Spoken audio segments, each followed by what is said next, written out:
Everyone, welcome back to a new post today. Let's discuss two most important issues that took place today. In the near period of time. One is Champai Soren's floor test, and also today that the Nitish Kumar government of Bihar changed the alliance, and so they had to prove the majority through a floor test. What exactly is a floor test? We have something called as a composite floor test as well, and we first of all, as root to just going to the roots of this, we need to remember that we are a parliamentary democracy, and in which political parties play a very important role in forming the government. So the legislature at the center, that's the parliament, and the state legislature, the state level, go to elections every 5 years. The party that wins the majority forms the government. But what if there is the death of the CM or the resignation of the CM, or if they lose the majority in between this 5-year term period, then what?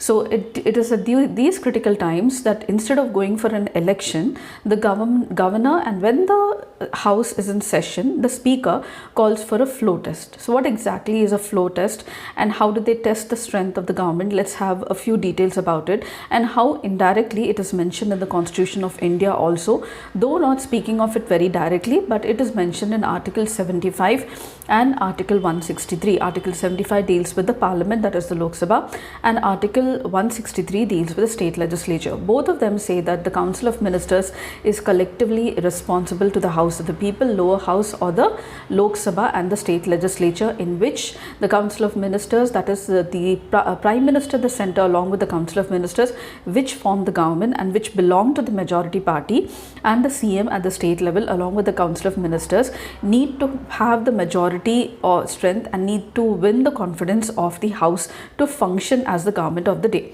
So we all know that Jharkhand Chief Minister, the previous Hemant Soren, was charged with money laundering, and therefore he was summoned by the Enforcement Directorate, and in this case he first wanted to give the responsibility of the chief ministership to his wife, but then at the nick of the time there was Champai Soren, who played a very big role during the separation of Jharkhand from Bihar, and he was given to manage the chief ministership of Jharkhand, and they won the floor test in the Jharkhand assembly.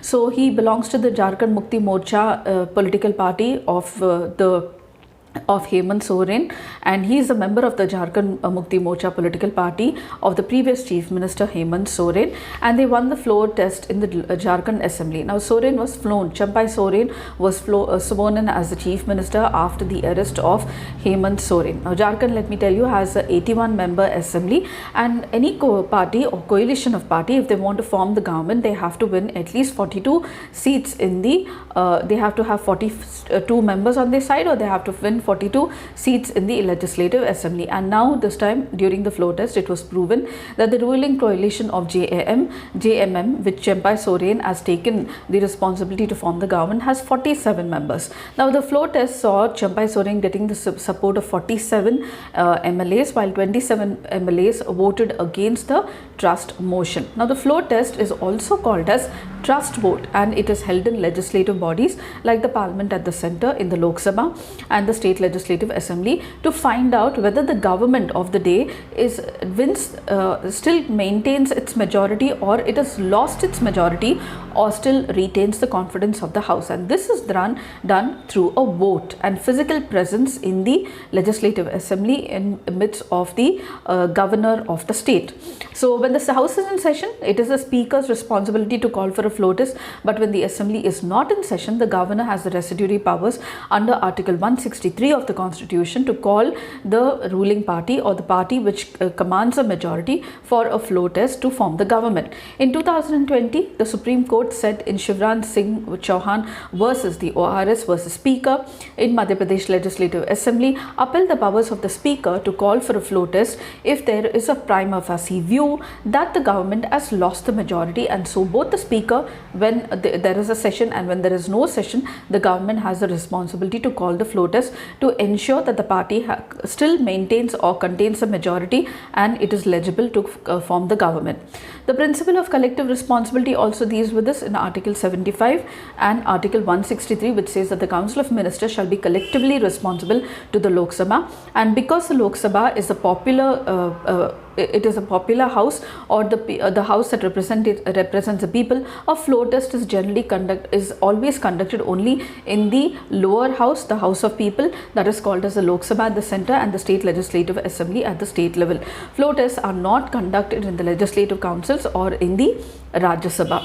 So what exactly happens during a floor test? Now, in case the majority held by the government is questioned, now the leader of the party which claims to have the majority, which means the strength of the Legislative Assembly divided by 2 plus 1, claims to have a majority, has to move a vote of confidence and prove his majority among those present and voting. The CM also moves a vote of confidence on which the MLAs in the House have to vote. Now, if the majority of the members vote in favor, the government survives. And if the CM loses the vote, where he does not get the majority of the vote and the opposition gets the majority of the vote, then the government has to resign. And then again, the governor will look at the other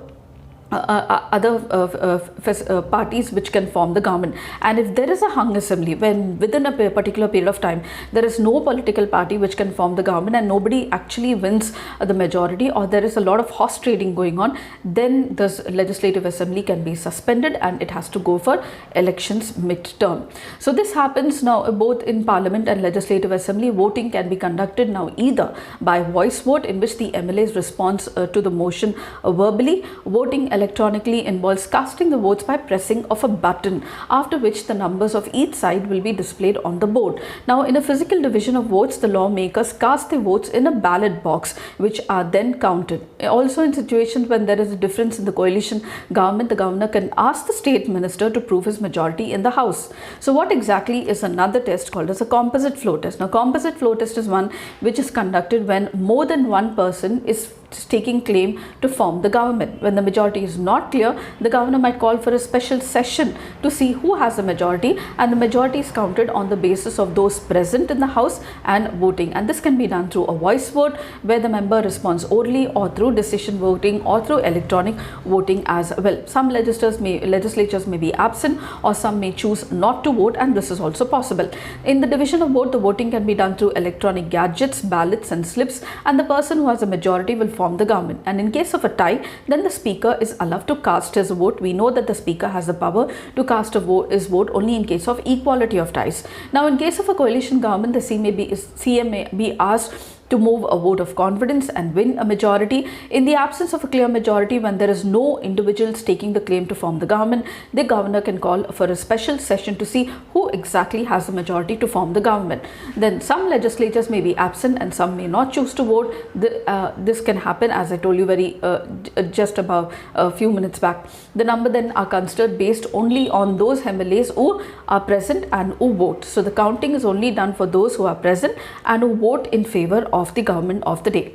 So why is the floor test now happening in Bihar? We know that Hemant Soren was charged and he is arrested by the ED, and therefore he is given the responsibility of the chief ministership to his party senior leader Champai Soren, who was supported by his party and won his winner. But what about Bihar? Now Bihar, let me tell you, was in an alliance with the RJD and the Congress, but however, because of certain things which were not going well between them, the Nitish Kumar JDU government broke the alliance with RJD, which belongs to Lalu Prasad Yadav's son Tejasvi Yadav, and now joined his hands with BJP. So to change the alliance also, then he has to resign for that and then join the new alliance. Therefore, he resigned from the RJD alliance and then formed the alliance with the BJP party, and for this he needs to prove his majority once again on the floor of the House, whether the JDU and the BJP really command the majority in the House or no. And for this, a floor test was conducted, and the Chief Minister Nitish Kumar with the alliance of BJP has won the floor test. So in Bihar, the Chief Minister government broke up with the existing RJD Tejasvi Pratap Yadav party and joined hands with the BJP, and thus breaking of the alliance, he resigned so that he could join the new alliance, and this